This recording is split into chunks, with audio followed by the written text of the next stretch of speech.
Hello everyone and welcome back to another book review. Today I am going to be reviewing The Art of Japanese Prints. This is what the cover looks like. There's a little bit of a shiny overlay and it's gold, and this is filled with wonderful examples of Japanese woodblock prints. I am very interested in Japanese woodblock prints. It's something that I became interested in, I'd say, midway through last year, and I've been reading quite a bit on, so when I saw my library had this book, I decided to read it and review it.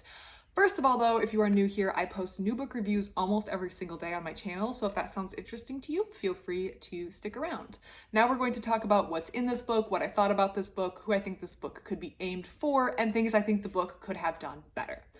So, as already mentioned, I'm really interested in Japanese printmaking and the Japanese woodblock print as an art style. I really like that art style, so I naturally was drawn to this book when I saw that my library had it.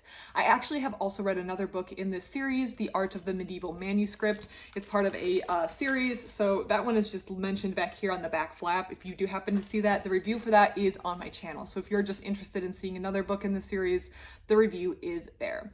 But this book is quite short. It's a little over or maybe under 100 pages, so right around 100 pages. So just knowing that the author is trying to cover the huge topic of Japanese prints in 100 pages, you can immediately tell this is going to be more of an overview book. We're not getting into the details. We're not reviewing every artist and their influence on this style of art. We're getting the what I call highlight reel. We are just getting the best of the best, or a high level overview enough for you to kind of understand what the art is all about, what the genre is about, and see what might be interesting for you to read more about, which is totally fine. I think there's a place for books like this that don't really go into any detail about anything, but instead leave it up to the reader to determine what books or what topics within this rather large topic they would like to explore further by themselves.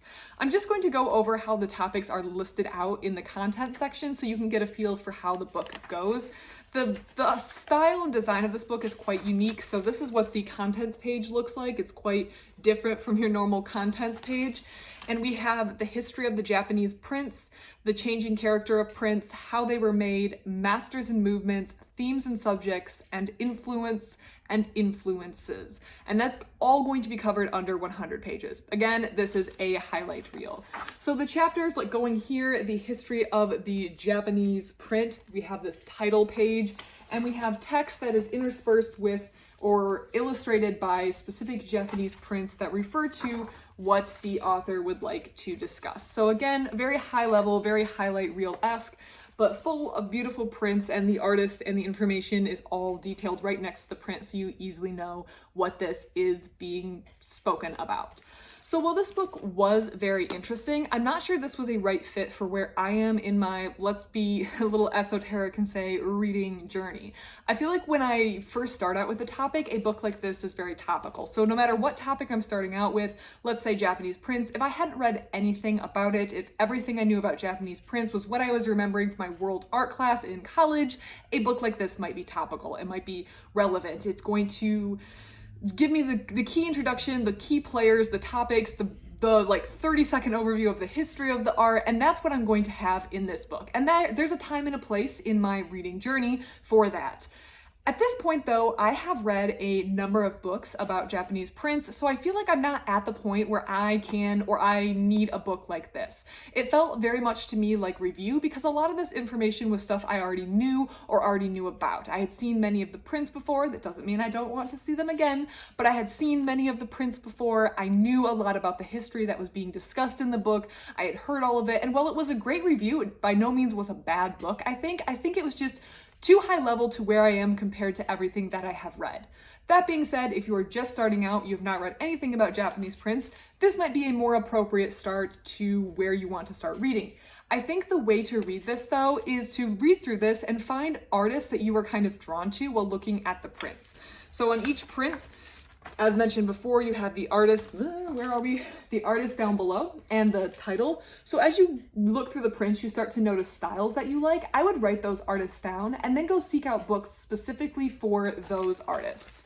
So the way I would do it is look through a book like this, maybe not this specific book, but a general overview book of artists, and then find some artists that you are drawn to. Then write those books down or those artist down, find books that are collections from that artist or that showcase that artist's work, place holds on them, buy them for your local bookstore, whatever you do, and read those, because usually those artist books also have specific history and introduction to the world that that artist was working in, so you're able to get a full review going into that book, as well as honing in or focusing in on artists whose style you particularly like. Overall, this book was not a waste though. I still found, I don't want to refer to it as waste in general, but there were still some artists that were mentioned that I thought, hey, maybe I'll go find a book on this artist, and it was an interesting review. It was just a little too basic to where I am compared to what I've read before on this topic for me personally. However, it may be a good fit for you if you're just beginning reading about Japanese woodblock prints, or you are not sure where to start. A book like this, either this book or something similar, could be really good to kind of get you on the path to discover what you like in Japanese woodblock prints. If this book sounded interesting to you, if this review sounded interesting to you, I do have a whole playlist on my channel with a bunch of things. I think it's labeled like Japanese history and art or something, but there on that playlist are many of my reviews of the woodblock print books that I have also read and put reviews on my channel. So go check that out if this review was very interesting to you. Otherwise, thank you so much for watching, and I hope you have a great rest of